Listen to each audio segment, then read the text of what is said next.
I'm Charles. I'm a MADE poet. For me, MADE stands for making advances and destroying excuses. My mission is to make advances that destroy excuses that keep people in social stagnation. I live by 3 values. Strength, peace, and unity. Strength that pushes past the pain that comes with mental, emotional, and spiritual development. Peace that makes everybody comfortable bringing their true self into any setting. And unity that develops after people are committed to their own self-development first, and in that commitment able to contribute to collective development. Also, one of the ways that I signify that I'm made is that I throw up the made M's. And so before I do, I want to make sure everybody know that this is not a gang sign. It is a sign that represents strength, peace, and unity, all 3 fingers. And this is what I do. So at the end of my poems, more than likely, if I'm feeling myself, you'll see me do this.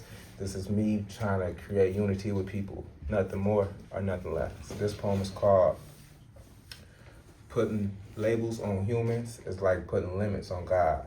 And just for the record, I got that on the back of the Made shirt. If y'all ain't seen it, on the back I got the logo right there.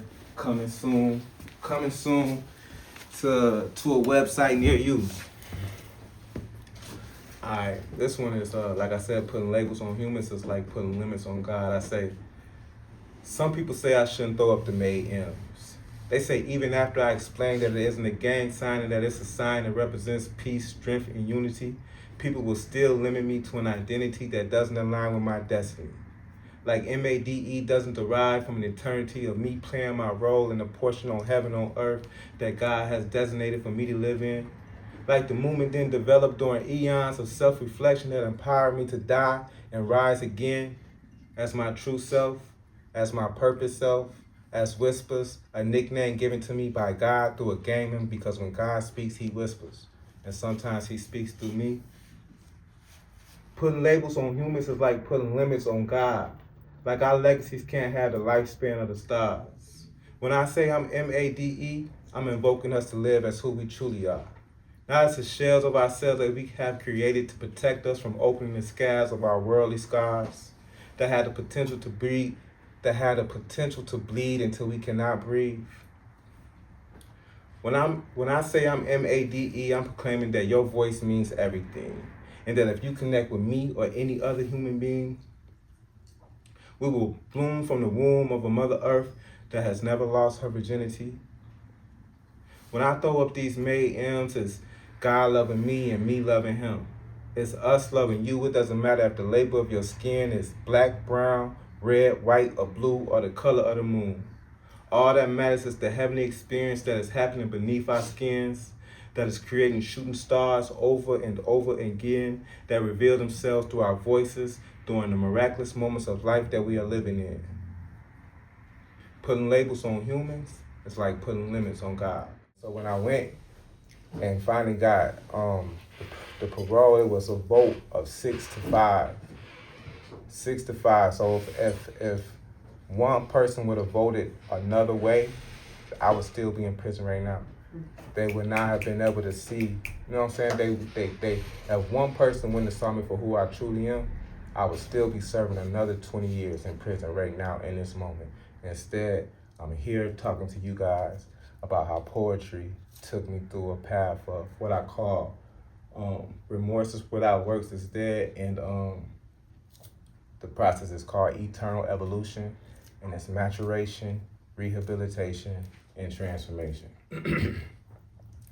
Maturation is like the beginning stage, right?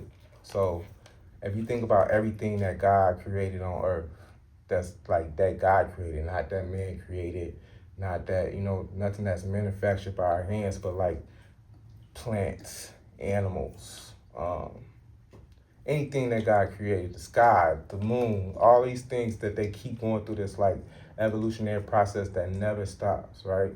And so maturation is like the beginning stages. If you guys have any questions too while I'm talking, please, like if you're not getting a full understanding, just ask me a question and I'll break it down. So for me, the maturation stage started in 2015-ish. I was like 30 years old, right? I started really kind of like going through that mode of self-reflection, figuring out what I wanted to be 10 years into incarceration. That stuff get hard, right? And you will find yourself in that space, like really either you're gonna go backwards, because what people don't know, it's a lot of bullshit going on in prison, or you're gonna go forward and you're gonna have that grit and that grind to be able to step up and be the man that God created you to be, right?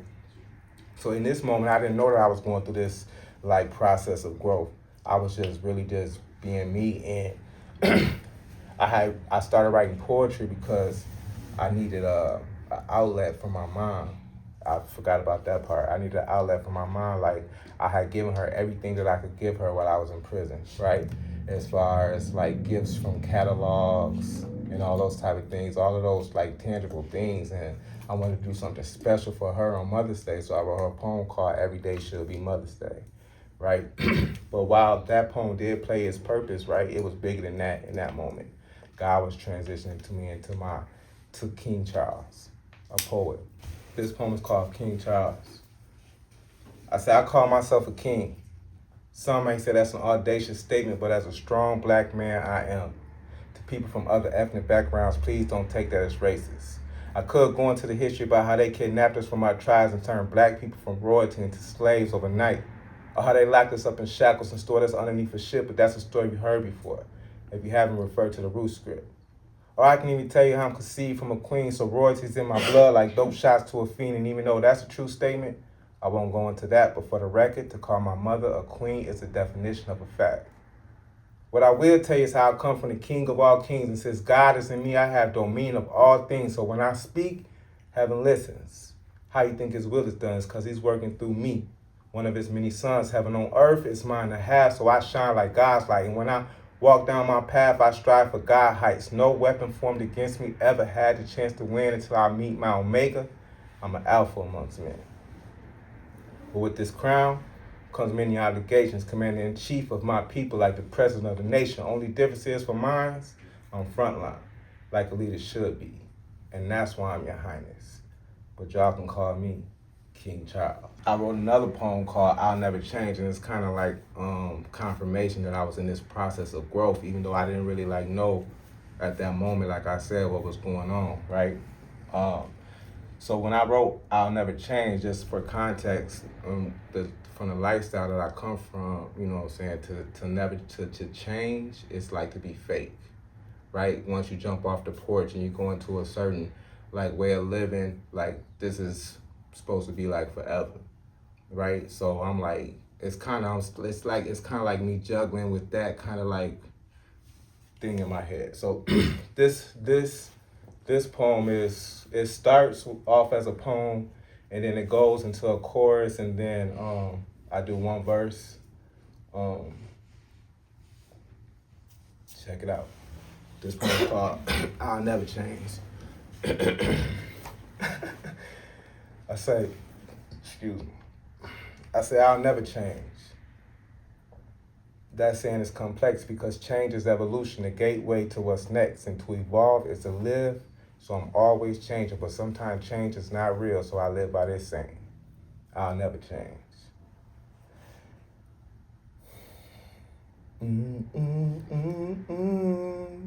I will never change unless it makes me better than how I came. Lord knows I've seen so many things, but I'll never change.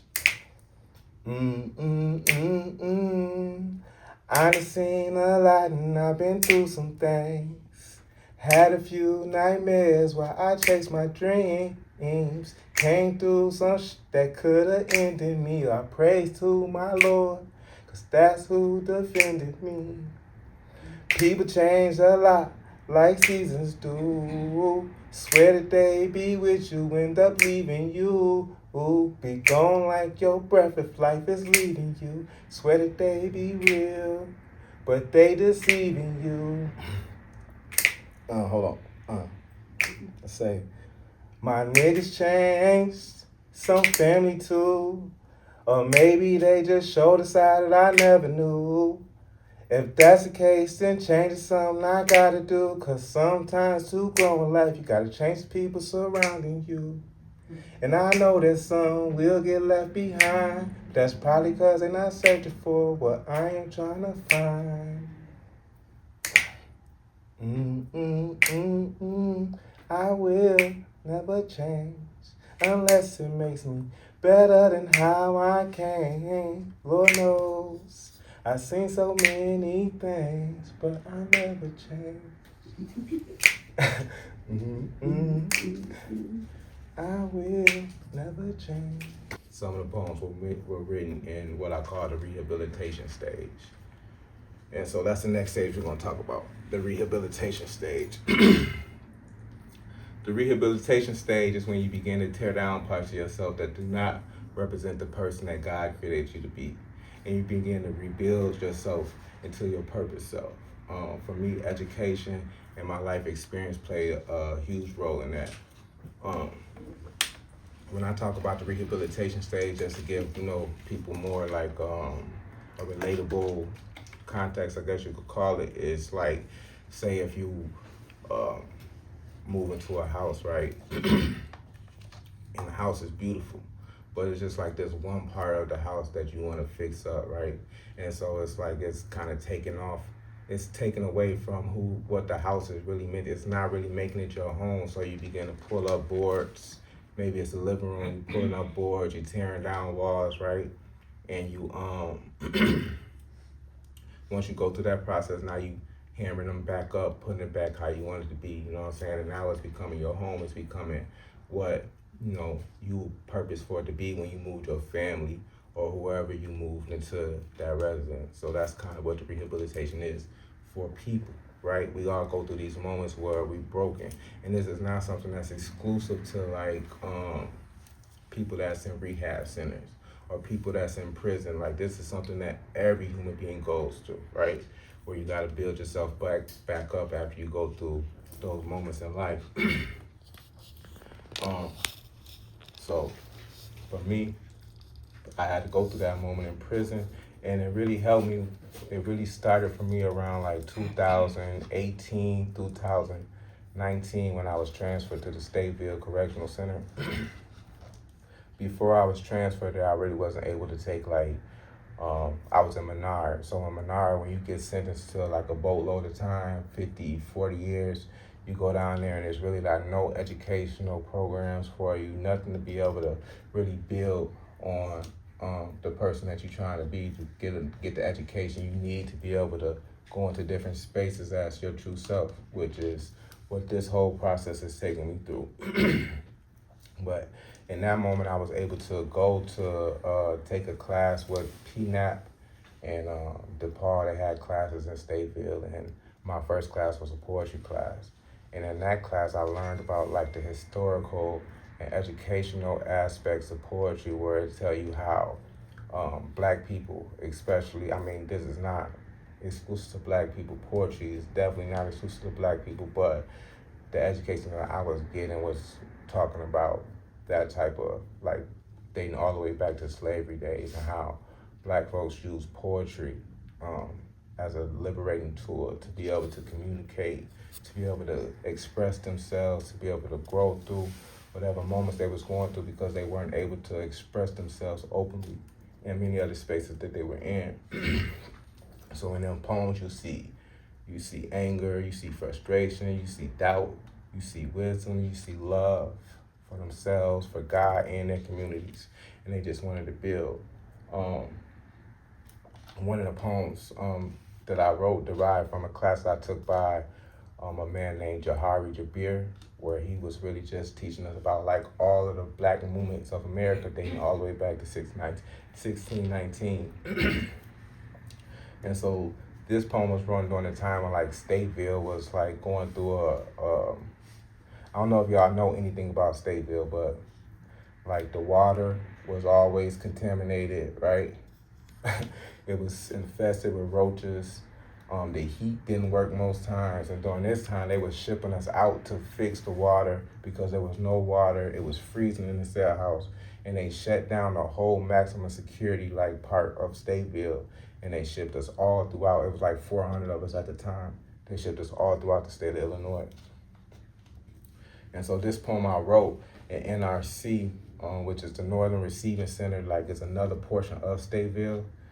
I wrote this one, and it was inspired by this class I was taking with Dr. Jabir.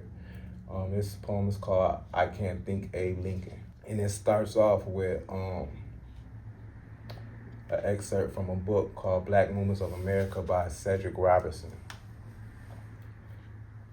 The excerpt says, quote, "As late of August of 1862, Lincoln appealed for voluntary immigration, saying, 'Not a single man of your race, talking about black people, is equal to a single man of ours, talking about white people.'"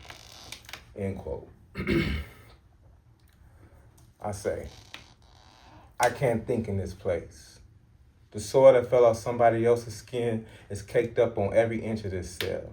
The residue smothers my mind and impedes the productivity of the time that Abe Lincoln takes from black people every day. As I close my eyes, I sink into a spiritual quicksand, conjuring the power of my people, like when they dance in a circle counterclockwise against the grain of America's system, clapping their hands and stomping their feet. Oh Lord, is my prayer like the hymns black people chanted as they slaved on the white man's plantation, as they were transported in chains and on carriages pulled by horses, as they proclaimed the emancipation that Abe Lincoln falsely advertised. Today they shackled me on a bus next to my comrade. I thought Abe Lincoln set black people free. Well, how come 80% of the men shackled on this bus pulled by mechanical horsepower are black? I can't think. But I'm strong as fuck as I try to describe this ineffable circumstance, and I'm done laughing to hide my tears. I need to cry just to wash away the pain and frustration that comes from a long-term experience of being caged in Abe Lincoln's system. Back in the unconstitutional living quarters, I hear hundreds of men yelling, but I don't understand the fuss. Words are powerful, but right now words are not powerful enough. Action is a must. I can't think of another option. I obediently emerge from the quicksand, confiscating Abe Lincoln's power and transcending his diabolical disposition of a black man. Nate.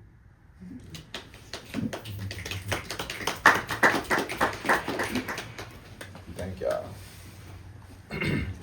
And so during that moment, just like the people who were going through their own back against the wall circumstances, that I was learning about, I was mad, frustrated, pissed off, because I'm learning all of this stuff, and it's like, why are prison administrators letting these people teach us this stuff? First of all, it's kind of like it's like to spit in your face, because some of the stuff you learn is like, this space is meant for you. This is where you're supposed to be. You know what I mean? This is how it's been planned for you throughout, the whole. This is where this is how it's supposed to turn out for you. And then even in order for me to be resentenced, in order for me to be able to be eligible for a parole hearing, I had to go back and get resentenced. And one of the things that the judge has said to me was that he acknowledged my rehabilitation, but he said, so when you go back to get resentenced as a juvenile, the most they can give you is 40 years now in the state of Illinois. So I had 40 years initially, then he turned around and gave me 40 years back. Instead of giving me, he just took the 8 off. And the reason he said that, he's like, you have been rehabilitated. Like, I can see that you've been rehabilitated, but that's not enough for me to be able to give you lesser time. But the whole concept of the prison is supposed to be for you to be able to be rehabilitated and then re-enter society as that rehabilitated person, right? And so he's like, well, it doesn't matter that you've been rehabilitated. So that right there kicked off all type of anger, frustration, confusion, and it kind of had me mad at the system, but also mad at myself because I'm when you think about the system and a lot of things that people teach about the people that are coming in and out the system, is that we all come from these toxic households, right?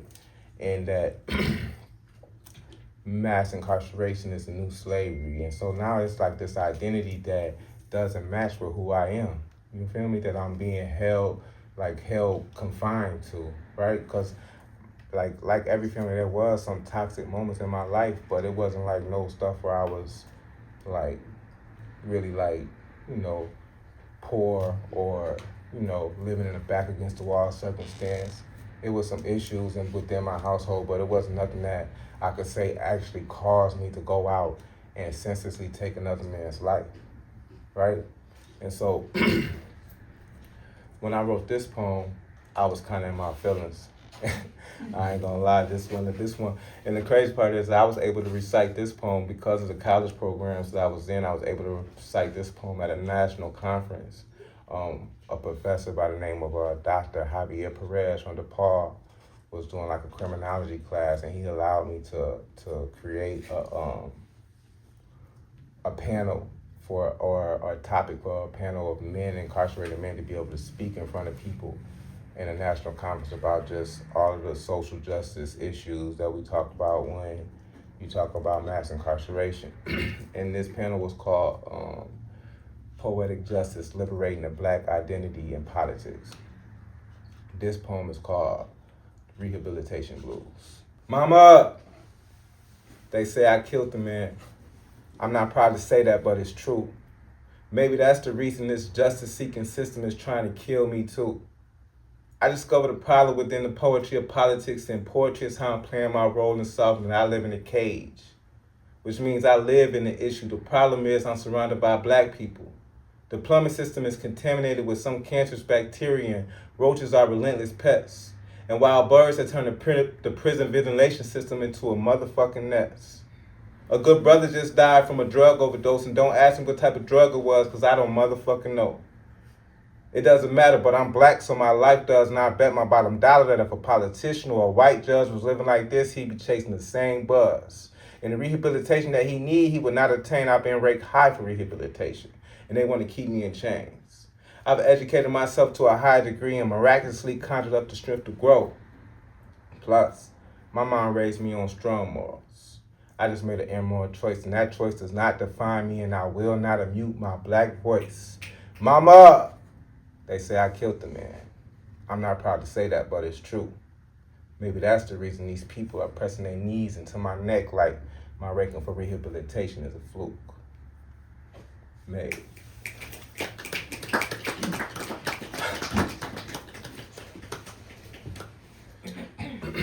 So like I was saying,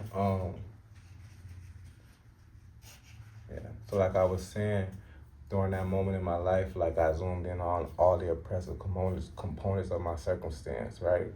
I became like suffocated with those type of things, because that's the narrative that people tell you gotta put forward in order to gain your freedom, right? And so I'm like, but this not me, this not me, this not me. I'm trying to break out of that type of mode type thing. Even like from a childhood choices I made, like I'm guilty, right? I did senselessly take Mr. Osborne's life. I did do a lot of criminal acts when I was 17 years old, 16 years old, 19 years old, 18 years old, right? But those things don't define me. Like today, murder is not something that I set out to do. It's not something that I consider my skill. It's not something that I consider a talent. It's not who I am. It's something that I did a long time ago, right? And when I was young, I did do a whole bunch of criminal acts, but that person is not who I am today, right? Today, I'm Cynthia's son, right? And to say that is powerful in itself, you feel me? And not only that, I'm a made poet, right? I'm making advances and destroying excuses that keep people in social stagnation. See me as that person, not as a person who did the things I did when I was young. There's one more poem that I want to share with you guys during the that I wrote during the rehabilitation stage, and this poem was written like during so in 2024 they were closing down Stateville, and the reason why is because it was for like infrastructure problems, the hot water, all the things that I talked about earlier, right? They closed it down. It's closed to this day, at least the maximum security portion of it.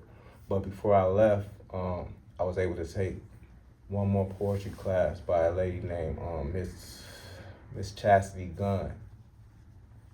And in her class, she was what can I say? She was adamant about like us not really holding on to like the hard parts of our life. because she coming into the situation and she's seeing like this all y'all talking about. Like y'all come from moms, grandmas, uncles, cousins, all those type of things, right? And ain't nothing good happening in y'all life. Why y'all not telling that part of y'all story, right? So, excuse me again.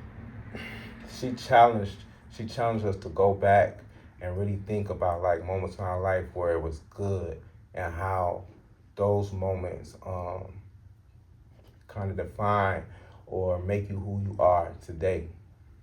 So it could be poetry, could be written in any way, and it's just you really like expressing yourself, figuring out, who you are in this moment in your life, who you want to be in the next moment in your life, and what you're doing to get there. So this poem is called The Left-Handed Lion. Well, it's not a poem, it's a prose, and then it goes into a poem. So it'll be a prose, like just a regular writing that I'm gonna read off to you guys, and then it'll go into a poem. And let me add this too. These two are like showing like how my stepdad and my biological father were both able to play like a powerful role in my life while I was young, and how it has helped me to be the person who I am today. This one's called The Left-Handed Lion. I say, when I was 11 years old, my mother, Cynthia, and my stepfather, Kenneth, had purchased their first home. It was a peach-colored home addressed 834 Talmadge Street, located on the east side of Aurora. It was 1996, and my 11-year-old self was already aligned with my left hand on the basketball court. So one of my favorite features on the house was the basketball rim that came with it. On the side of the house, there was a tarred driveway about half the length of an NBA basketball court. At the end of the driveway, there was a one-car garage. Directly above the garage door, there was an antique basketball rim nailed to the garage. It had a white wooden backboard with a traditional red box painted in the middle. The red and white paint was so severely chipped that it always looked like it was drenched in a rainstorm. The rim was orange and rusty with a dirty white net. To the left of the driveway, there was a tall wooden fence that separated our property from our neighbors. To the right was our mid-sized backyard and the back doors that led into our humble abode. Lastly, I cannot forget the droopy electrical wire that stretched from our neighbor's yard over our driveway and right above the basketball rim through our backyard. One day, my mom invited some of my family members over to hang out in the backyard. I can't remember who was all there, but I do specifically remember my grandma and her boyfriend, Mr. Jones, sitting along the edge of the right side of the driveway. It was evening time. It wasn't dark, but the sun was going down. It was warm. It had to be a warm evening because Kenneth and I had on shorts and t-shirts, and somehow we ended up in a one-on-one game of basketball. Kenneth was in his mid to late 20s around this time, so in all actuality, I had zero chances at winning that game. Yet somehow, it came down to both of us needing 1 point to win. I remember I had the ball and Kenneth was playing hard defense. I was either fast enough or I did a good enough move to the left as I raced. I was either fast enough or I did a good enough move as I raced to the left. Somehow I found a way to have the rim in my sight. I remember desperately shooting the ball toward the rim. I guess it was a shot. I had this grown-ass man on my hip who did not like to lose, trying to block my shot. The ball soared much higher than it needed to, so high that it crashed into the droopy electrical wire above the rim. The ball traveled along the line for a short time and then it dropped into the rim, swish, all nets.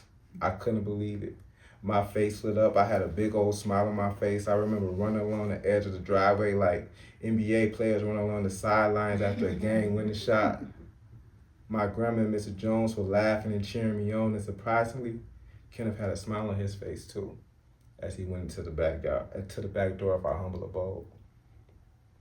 Like I said, there was no way for me that I had a chance of winning that game, but I feel like it had to be another life lesson from my stepfather, Kenneth, to face the impossible and be the person that I am today, right? And so this next poem is called My left hand is a genetic inheritance from my absentee father who empowers me to practice his paternal purpose in my life. I said when I was a kid, I went to the parks and gyms to hoop. My left hand was unstoppable. My opponents always tried to force me to my right. It didn't work. My left hand had an aptness for scoring. It was a skill that somebody should have been paying me for. Yes.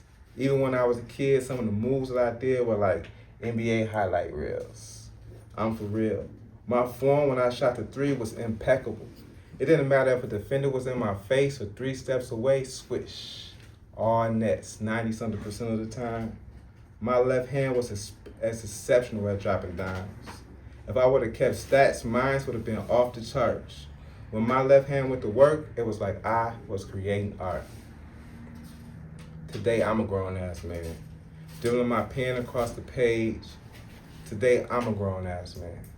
Dribbling my pen across the page as I sit on a stainless steel toilet that is connected to a sink that has such low water pressure that the contaminated water that it perniciously provides looks like it is crawling out of its rusted spout, like it is infected with whatever cancerous bacteria that it is saturated with, like it is praying that it runs into Jesus as it is sucked back down the drain into the state-filled sewer system to be rehabilitated.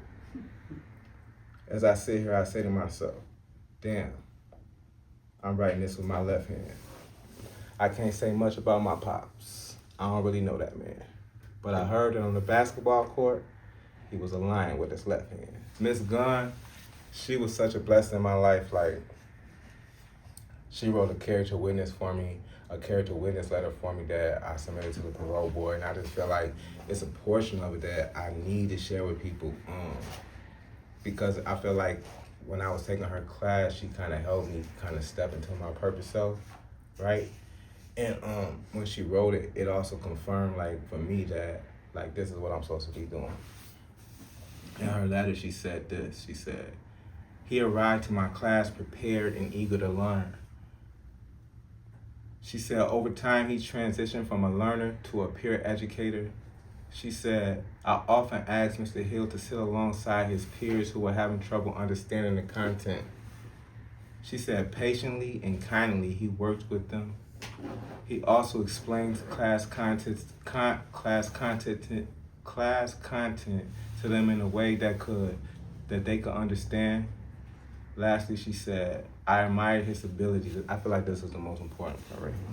She said, I admired his ability to continue growing as a writer by incorporating new techniques he was learning, while also maintaining his style and his voice as a writer. I always say that those words are not just words from Miss Gunn, those are words from God that catapulted me into the next stage of eternal evolution, which is the transformation stage. The process is maturation, rehabilitation, and transformation. Maturation being the stage where everybody goes through naturally. Rehabilitation, where you have to be intentional about your growth, where you're snatching away parts of yourself and rebuilding on yourself so that you're living as the person that God created you to be. And now we're at the transformation stage. The transformation stage is the stage when you step into your true self. It's not easy because your true self is always in conflict with your worldly self and other worldly principalities. Once you know who God calls you to be, who you truly are, and you're transformed into that person, you try to live as that person in any setting and situation. When you're transformed, you have a new mind, which gives you a new perspective, which helps you understand your purpose, and understand that your purpose is bigger than just you. To paraphrase the Bible, be ye transformed by the renewing of your mind. So the transformation stage for me, I kind of introduced myself into like my true self to people at a concert that they had in Stateville. Comet had this like program where they created it called Rebirth of Sound. And during that, was you there? I was, until they pulled us out. Until they pulled you out. And that day is the day that I actually did this upcoming poem. But you remember C9? Did you get to see C9's performance?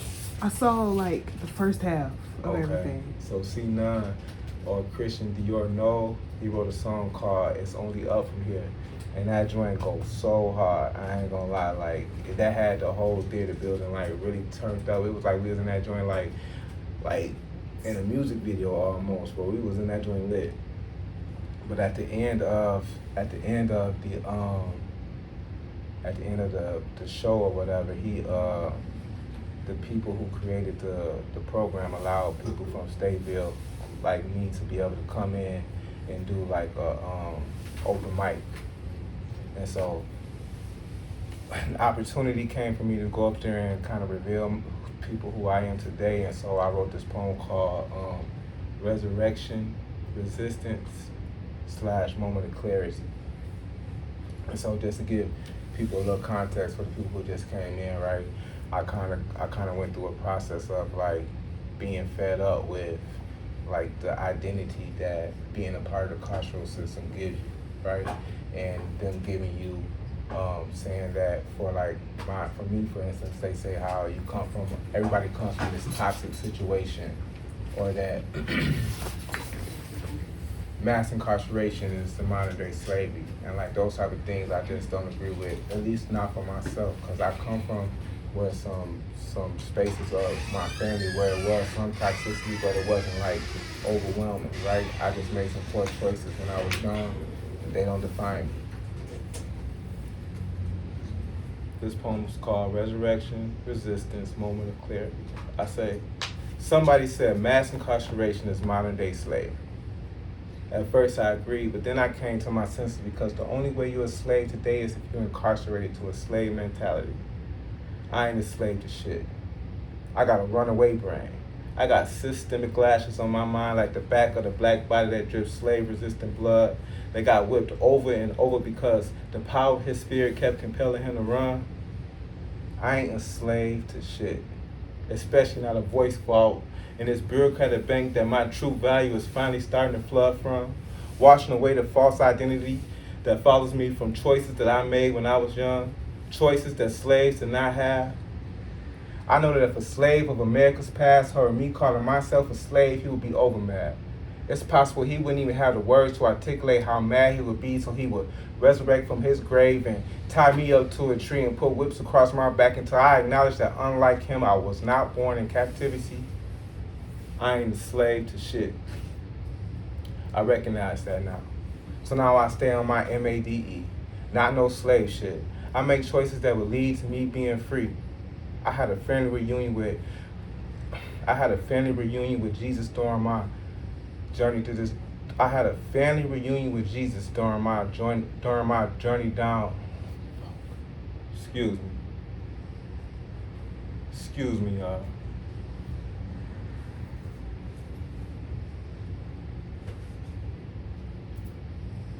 I said I had a family reunion with Jesus during my journey through the valley of captivity, and bro had some things to say to me. He said, as God is in me, he's in you too. He said, you my truth revealing to him, right or wrong, I'm riding with you. He said, slavery had its season, and this is not slavery's time. I asked, bro, whose time in it? He said, look in the mirror. I looked. I said, mine. I ain't a slave to shit. Babe. That one. And it's for the record, this is like one of those actual, so anybody that's been incarcerated in IDOC, this is one of the mirrors from out of the, I accidentally brought this home with me. It was in my paperwork. Probably use it as like a bookmark. Huh?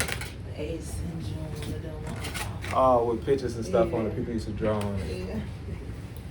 And so, like I was saying, the transformation stage is a stage where, you reveal the work after rehabilitation stage.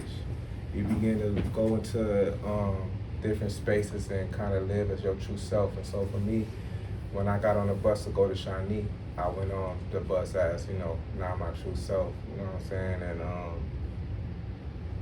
it wasn't an easy path in Shawnee, Javier no, Didi no, Wanabu no, I was calling on the regular going through it, but I also went in there and I although I didn't write one poem, I did write proposals for programming, right?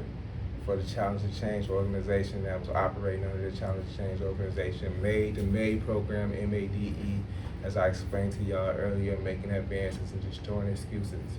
I had a couple times where I was able to stand in front of a group of men who were incarcerated and explain to them that their voice is everything, and that it's something that God gives everybody, and that you don't have to kind of mute it for nobody, right? And it was beautiful. That was beautiful. Not only that, I was able to communicate with the Prison Review Board, like how I explained to you guys earlier, where it's a man from all the way down in southern Illinois is able to see me as my true self and be able to go in front of his colleagues and advocate for me in a way that gave me my freedom, right? And so I'm here today. I'm the director of outreach for the Challenge to Change organization based in Aurora, Illinois. I'm pushing MADE, M-A-D, hard because I've been doing this stuff for over a decade. I love this stuff, and I think that it's important to be able to help people go through the process that I went through and be able to come as your true self and live as that person in any setting or situation, right? And be successful as that person. I don't know how far I'm gonna go on this, on this journey, right? But I know that I'm gonna do it as the King of all kings. As the son of the King of all kings. And as God is in me, I'll have dominion of all things. And when I speak, heaven will listen. How you think His will is done? It's because He's working through me. One of His many sons, heaven on earth, is mine to have. So I shine like God's light. And when I walk down my path, I strive for God heights. No weapon formed against me ever has a chance to win. Until I meet my Omega, I'm an alpha amongst men. And with this crown comes many obligations. Commander-in-chief of my people, like the president of the nation. Only difference is from mine, I'm frontline, like a leader should be. And that's why I'm Your Highness. But you can call me King Charles. M-A-D-E, King Charles.